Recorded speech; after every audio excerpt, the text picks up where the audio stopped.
that she's here because she's actually sat next door to me in the green room. There we are. Great.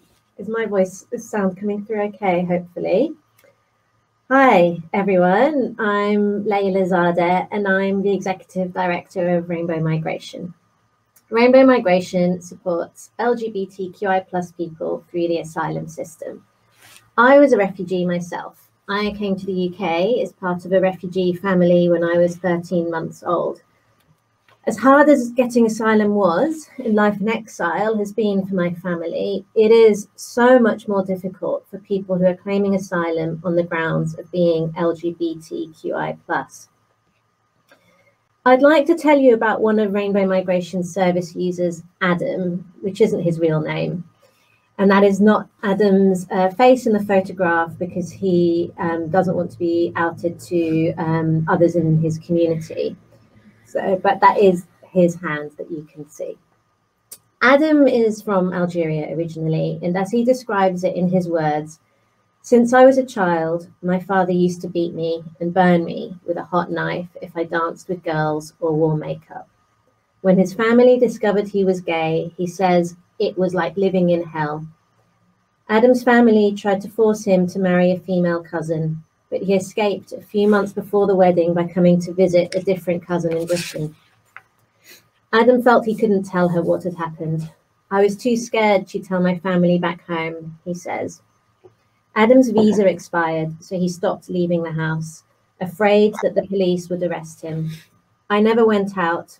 I didn't have any friends. I was so depressed.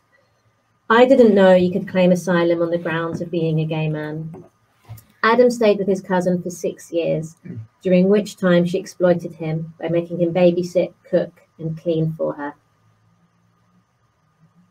Eventually, Adam met someone who recommended he contacted Rainbow Migration. "Since coming to Rainbow Migration, I have felt so much more welcome. I was excited to come to the meetings to meet other people. We could talk about our feelings, pain, past experiences, and dreams. We made friends."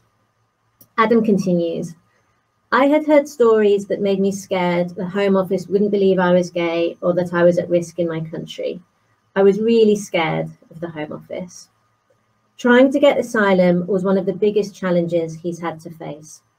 It was like waiting to hear if I would live or die. If I wasn't granted asylum, I knew I would prefer to die than go back to Algeria."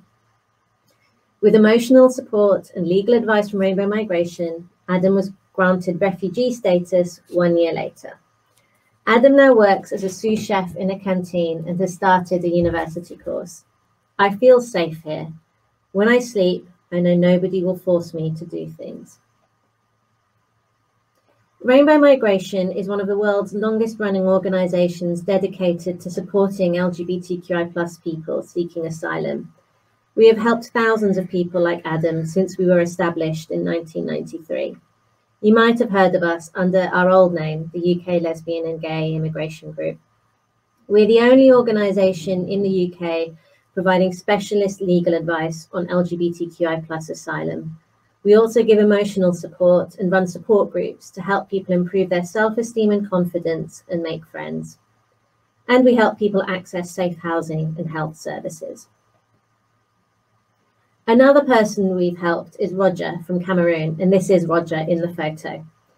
When Roger came to Rainbow Migration, he didn't have enough food or warm clothing and was street homeless. He had been tortured in Cameroon, resulting in deterioration of his eyesight. We sourced warm clothes and blankets for him and got him into stable accommodation.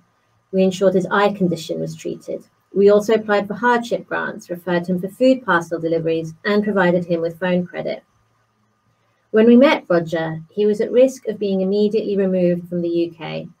His asylum claim had been refused since the government didn't believe he was bisexual, and nor did the judge when he appealed. Our legal officer looked through his paperwork and found that he had grounds to make a fresh claim for asylum. We helped him identify what new evidence he could produce and referred him to a lawyer who could represent him. Roger attended men's support group meetings for 1 year, and we gave him one-to-one emotional support on top. Rainbow Migration provided him with a letter outlining our engagement with him and why our support worker believed he was bisexual to use as evidence in his claim, and Roger was granted refugee status in August 2020. He told us, "I feel so happy. I feel pride. I would be lost without Rainbow Migration. They helped me with everything: lawyer, health, food, eyesight. Support groups are my lifeline, and I am not alone anymore." We're proud that we've helped to save lives, but we have so much more to do. Fortunately, Roger spoke English, but we really need to reach people who don't, because they're even more isolated. We want to start working with professional interpreters for the first time. We also need to start more support groups, including specific groups for trans, non-binary, and intersex people. Service users are now asking for online groups as well as in-person ones. By starting online groups, those people who are forced to live in isolated parts of the country and who we give one-to-one emotional support to could also join a group. But we need the resources to make this happen.